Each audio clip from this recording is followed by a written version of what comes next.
Well, good morning, church. Thank you for joining us for our daily Devo. Today, we're in 2 Corinthians chapter 11. And I kind of want to summarize the chapter and really spend more time deeper into the chapter. But if we look at it first in chapter 11, verses 1 to 4, Paul expresses his concern for the purity of the church.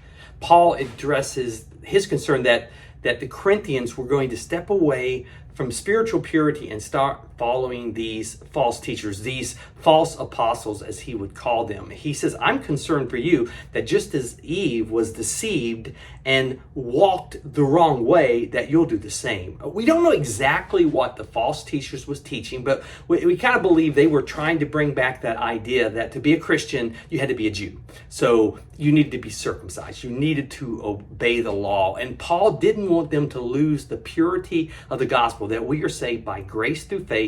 Again, it's not of ourselves, it's a gift of God. And then in verses 5 through 15, Paul gives a defense for his ministry. Again, what they were trying to do is they were trying to raise themselves up, compare themselves to the super apostles, the original 12, and kind of push Paul down that he wasn't one of those.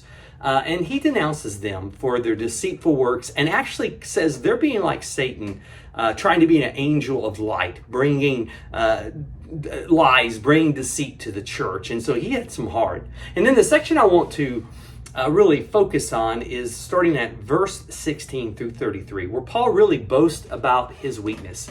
Instead of wanting to highlight his strengths and compare against the others, he really wants to boast about he's strong because of Christ. Now, in verses 16 to 21, again, Paul contrasts that approach with the false prophets who, again, wanted to talk about their strengths. Instead, he said, no, I'll talk about my weaknesses. Now, he does in verses 22 to 23. He talks about his heritage, that he was a Jew of a Jew. He had a heritage that was rich. You couldn't question that he was a Jew, which some may apparently be doing that. But then in verse 24 to 27, Paul talks about the suffering he went through. These false apostles, they were using, again, their ability to teach, their Jewish heritage, not just to puff themselves up, but actually make money speaking to the church and being provided financially for doing that. Instead, Paul wants to give, here's what I've been through for the gospel. I'm going to read this starting in verse 24, and it goes down to verse 27. Paul says this. He goes, 5 times I have received from the Jews 40 lashes minus 1. 3 times I was beaten with rods. Once I was stoned. 3 times I was shipwrecked. I spent a night and the day in open sea. I have been constantly on the move. I've been in danger from rivers, in danger from bandits, in dangers from my fellow Jews, in dangers from Gentiles, in dangers in the city, in dangers in the country, in dangers at sea. And in dangers by false believers. I have labored and toiled and gone without sleep. I have known hunger and thirst. I have often gone without food. I have been cold. I have been naked.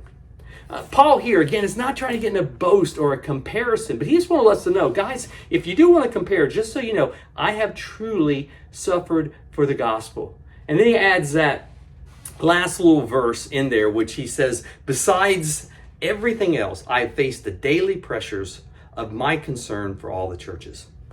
Don't miss that. As much as Paul had suffered, he felt a responsibility for the churches.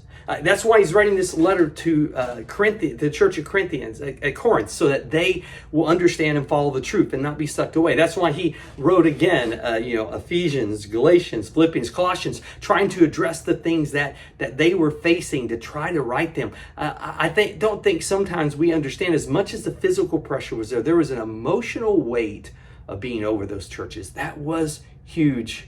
Now, I think back to over a week ago when Pastor John did 2 Corinthians chapter 4, and there's a verse in there I think brings into context Paul's view of everything he's went through. It's in 2 Corinthians chapter 4, verses starting at verse 16 and 17. Paul says this, therefore we do not lose heart, though outwardly we are wasting away, yet inwardly we are being renewed day by day. For our light and momentary troubles are achieving for us a glory that far outweighs them all. So we fix our eyes not on what is seen, but what is unseen, since what is seen is temporary, but what unseen is eternal. Now I love this. Paul calls what he has been through light and momentary. I don't know about you, but But if you go back to that section of being beat, of being stoned, left for dead, being not just in the sea, but in the sea for a day or more, where he's floating around. Will he live? Will he not? All the stuff he went through, and yet Paul calls that light and momentary. And I think sometimes we get overwhelmed with everything we face, and it seems so heavy. And understand, just as Paul felt at times, I may be weak, but you know what? Christ is strong, and he's with us. He's there to walk with us. He's there to strengthen us. And so I just want to encourage you guys, no matter what we're facing, our ability to lean into Christ. And we can be thankful that, yes, we may suffer, someone saying something mean about us, or we may miss a promotion, or something happens because of our faith. It's nothing compared to what Paul went through.